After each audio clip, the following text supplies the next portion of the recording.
This is a special presentation of Money, Power, and Politics. Our founders rebelled against a king, created a free government, gave us the liberty to call out politicians on both sides and mock a system that often drives people mad. And so today, we kick off Money, Power, and Politics with a burst of color and a blast from Howard Dean. History and culture, so important. I love the poorly educated. Smithers. And I've known 8 presidents. 3 of the minimum. I like kids better than people.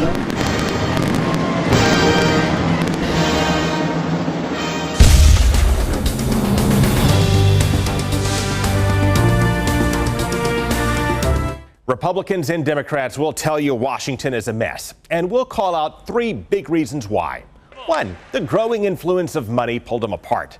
They spent more time raising cash and less time getting to know one another, and gridlock set in. Career politicians, they're like pigs feeding at the trough. 2, the voters overcorrected. As they tried to run the pigs off the trough, they pushed out a lot of experienced deal makers, and the art of compromise was lost. We will not compromise. 3, then both parties lost one of the wings and pulled hard to the right and hard to the left. And with it, the American people pulled more apart and turned politics into a spectacle in which people demand entertainment. This is boring!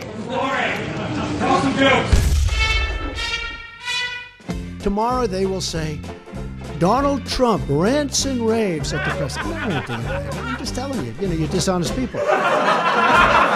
Hillary Clinton did a reset. Remember, with the stupid plastic button that made us all look like a bunch of jerks? Here, take a look. He looked at her like, what the hell is she doing?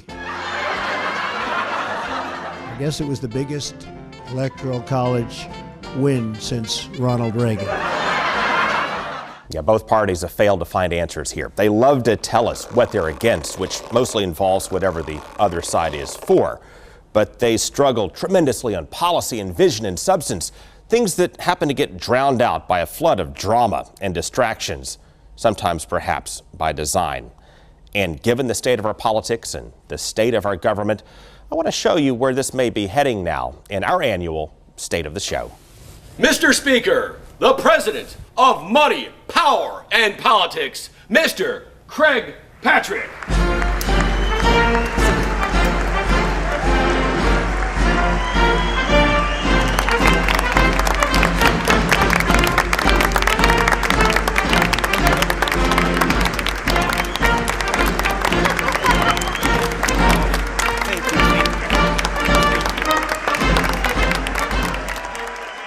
This is fantastic. Everybody say, whoa.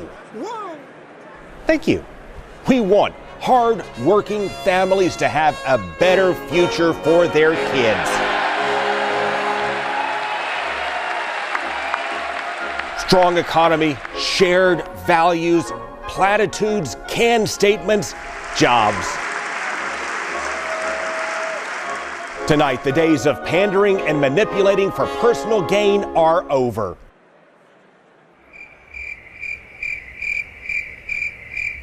Uh-oh. You said this place was a mess, though. Roll the clip. No one can even find the bill or even knows where it's at. The official copy will be at the desk. The official copy is always at the desk. Then where is it? At the desk. Is it now at the desk? And now voters are discovering it's a deliberate mess, where Republicans and Democrats divide and distract until you work up people into a fog of conflict and chaos so they don't see how both sides run up the debt and cash in.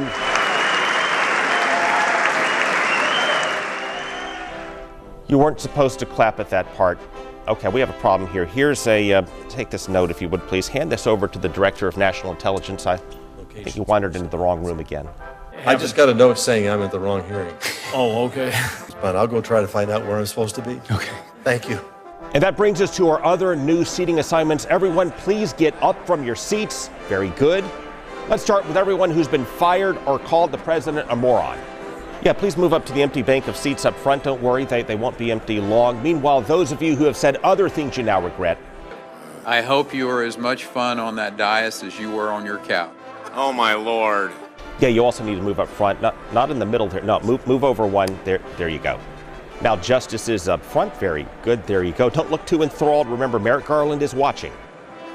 Meanwhile, White House nominees for the federal bench, Have you ever tried a jury trial? I have not. Civil? No. Criminal? No. Bench? No. State or federal court? I have not. Maybe you should just go way up in the back and hide there, hope you don't get called on. Have you ever tried taking a deposition by yourself? I believe no. As for the rest of you, we have something very special to close things out. Based on your performance, voters will be coming around to help many of you out of your seats by the end of this year.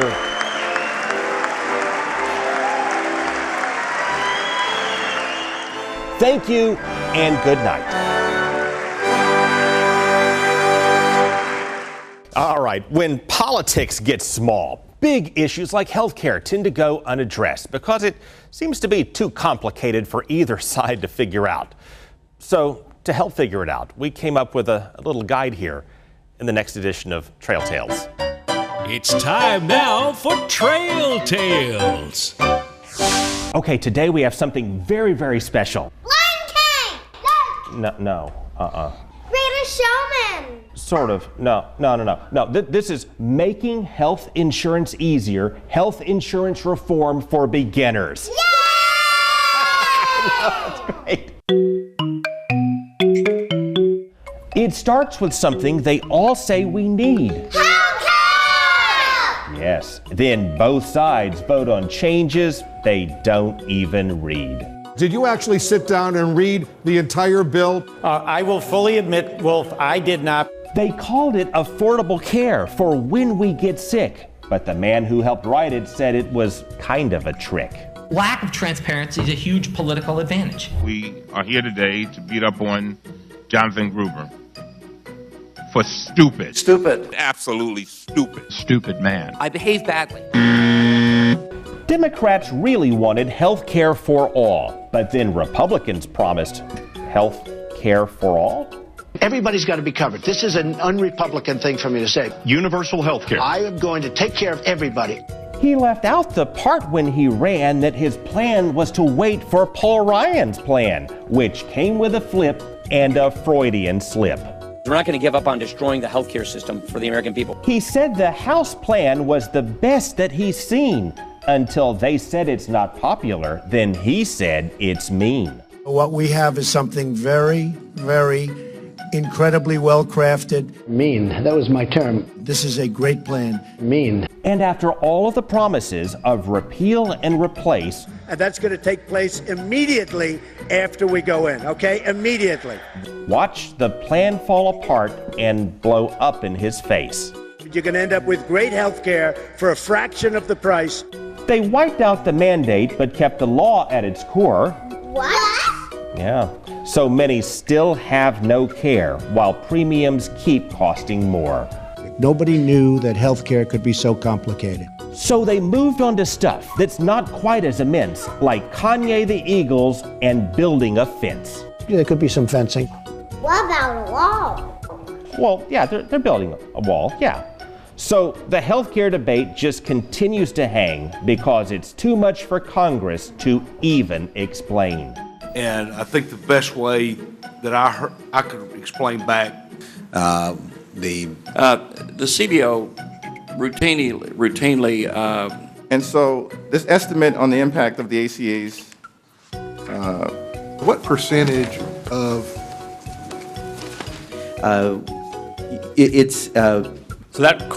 So given the fact that due to expressed because let me rephrase that millions of hours would be of labor would be in our projection of the amount of debt.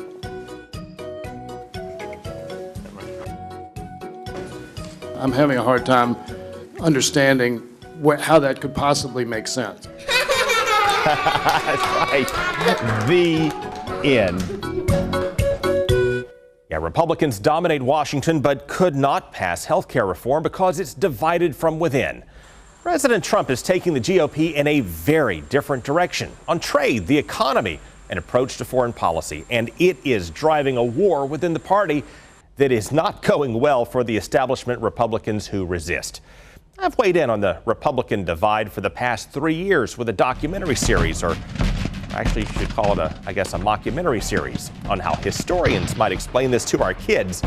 In the spirit of Ken Burns, we're now up to Chapter 6 in the Republican War of 2018.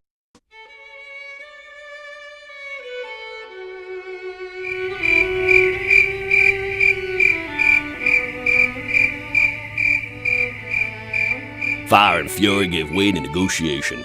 The commander-in-chief received the dispatch. A letter was given to me by Kim Jong-un. He described its contents to a nation hungry for peace. And that letter was a very nice letter. Oh, would you like to see what was in that letter? It was a very interesting letter. But there's always a catch. I haven't seen the letter yet. I purposely didn't open the letter. I haven't opened it. To the party's old guard, consorting with enemies and clashing with their allies were notions they had long ridiculed. I had to laugh at what I saw Barack Obama do. I mean, he went from saying he's going to sit down, for tea with our enemies, but then he's going to bomb our allies. The establishment was shell-shocked. The party that was branded on free trade and fiscal restraint had a leader offering tariffs and a mountain of debt. Well, gosh, we might upset the president. Members of the old guard were dropping like flies. Gosh, we might poke the bear, is the language I've been hearing in the hallways. I can't believe it. I don't believe there's a time in this country where due process can be dismissed. Period. Senator Tom Tillis. P.S. Please don't say something that will make our heads explode. Take the firearms first and then go to court. Take the guns first, go through due process second. The never Trumpers found one man in Congress who could lead a revolt. But as it turns out, he's a bit of a flake. It beggars belief that an American president would engage in such a spectacle. Sit down! Shut up! This alone should be the source of great shame for us in this body, especially for those of us in the president's party. If he won't shut up, then let's beat him with a cane. Flake's rebellion was crushed within a fortnight. The party elite surrendered yet again to their leader at Appomattox Courthouse, and their commander celebrated by looking up old friends on Twitter. For when you find trouble, call out my name and I will help you distract your critics, despite the constant negative press. Mary Kofiv. Yeah, you can watch the full mockumentary series. We have one set for the Democrats, one set for Republicans. Go to YouTube and search for Craig Patrick's Money, Power, and Politics. Coming up, we'll call out Republicans and Democrats in state government with follies in the legislature and 60 days of stupid. Well, the pundits who say there's nothing like the swamp in Washington must have missed the swamp here in Florida. Our legislature only meets 60 days a year, but they still give us plenty to work with in what we call 60 days of stupid. It's time now for 60 Days of Stupid. Our state leaders have always had a knack for bad optics that could all embody the state of our state. Liberty! Liberty! Liberty! If you're going for arrogance, it might be lawmakers declaring freedom from the press by locking the public out of a meeting on health care, as they proudly declared their liberty to keep us in the dark. People got to be able to talk to each other a little bit and at least understand where we are. So you can't do that with the reporters, President? Well, it shows it puts a little different light on things when all the lights are on and the camera's on. Liberty! Liberty! Liberty! Or if you're going for absurdity, there's always the crackdown on sex in public park toilets that busted the House sponsor of the crackdown soliciting sex in a public park toilet.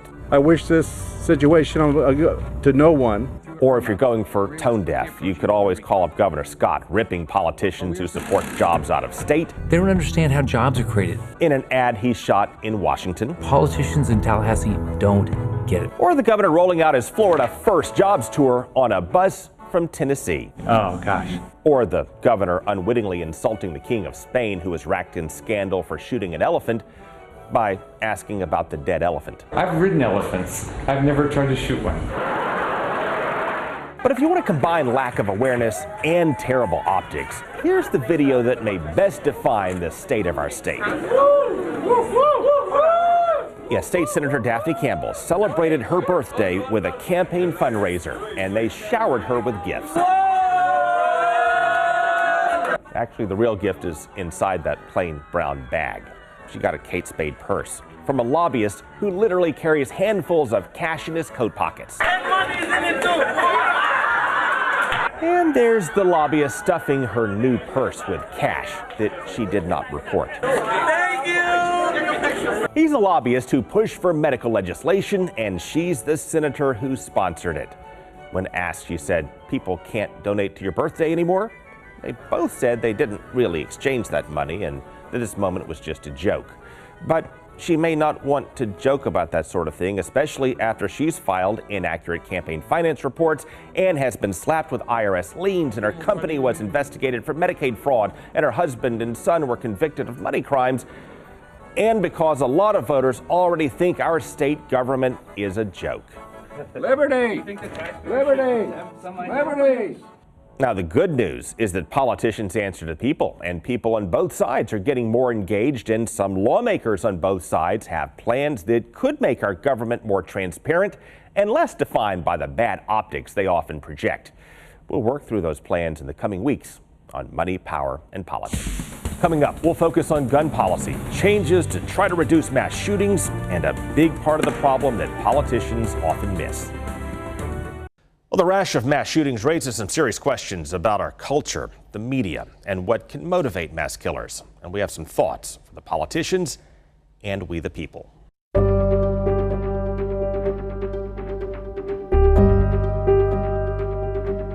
We need common sense gun control legislation now! Students and politicians do not line up on how to stop mass shootings because they do not agree or don't know what's causing them. I'd rather pass gun safety legislation than win the election. You got to ban assault weapons. If it's all about easy access to guns, you have to ask, why is violent crime, including gun crime, going down year after year, while the murder rate is mostly going down year after year? Very strong emphasis on the mental health of somebody. If it's all about spending more for mental health, you also have to ask, why isn't all the extra money we're already spending reducing mass shootings? The budgets for mental health have been going up year after year, while many shooters like the Vegas killer had no history of mental illness, and others like the Parkland shooter reportedly got mental health treatment. Well, former prosecutor Bob Diekel says it's a combination of things, including something politicians often miss. Motivation to go out in a blaze of glory. Science journals cite research that does tie mass shootings to misfits who seek revenge and fame in a nation unique from many others for its growing fixation on fame within our culture and media. That's the easiest way for a nobody to achieve notoriety, is to commit some sort of a horrible act. Diekel has handled mass shooting cases and other horrific crimes. He's best known as the lead prosecutor of serial killer Ted Bundy. Diekel says a killer like Bundy kills more or less as a hobby, while mass shooters can be driven by rage and attention. I'm a nobody. I can't get a date, but I can get a whole lot of attention by going off and killing a bunch of people. And other people play into it. These are stacks and stacks of fan letters intended for the confessed Parkland shooter. The Broward public defender hasn't given the letters to him. He's on suicide watch, but they allowed us to read them. It's men and women, different ages, claiming the confessed killer has an army backing him up. It appears to be mostly teenage girls or young women fawning over him, sending love letters, selfies, and bikini shots. We're not showing their faces because we don't want to give them attention. I was going to use one word to describe it. I'd say pathetic, and follow that up with disgusting. While the Parkland shooter is not getting this mail, we know it's on his mind. Prosecutors describe the conversations he's had with his brother at the jail. That his face is everywhere and his name is national. There is discussion of starting some sort of pen pal or fan club, and how many girls he is capable of attracting, referring to his brother Nicholas. Of course, that's nothing new. Diekel saw that firsthand with the women who fawned over Ted Bundy in court. Made moon eyes at him. But now with social media, it all gets amplified. On one hand, it fuels and elevates extremists who project rage, conveying a warped sense of how men act. And at the same time, it pumps out an endless stream of celebrity news. Diekel says that's the part that's changed, that politicians can easily miss, and maybe the hardest part to address. And at the same time, social media glorifies fame and projects it as an end-all goal. And people are famous for being famous now. We'll look at potential remedies and what it could take to defuse would-be killers coming up. While gun deaths have gone down, Harvard found mass shootings have become far more frequent, and one can inspire another. Tom Teave's son died in the movie theater shooting in Colorado, and he has a plan to keep killers from getting the notoriety they crave. If this doesn't bring about change, what will? Let's not call him a shooter. Let's call him a coward. He launched a campaign called No Notoriety. It encourages media outlets to show restraint in covering mass killers, limiting the number of times they're named in a report, and keying into ways to take away their motivations. And as a nation, meanwhile, the more we commit to public education, the more people may focus on a serious debate about a very serious issue. We have more perspective on Facebook and YouTube. Thank you for watching this special edition of Money, Power, and Politics.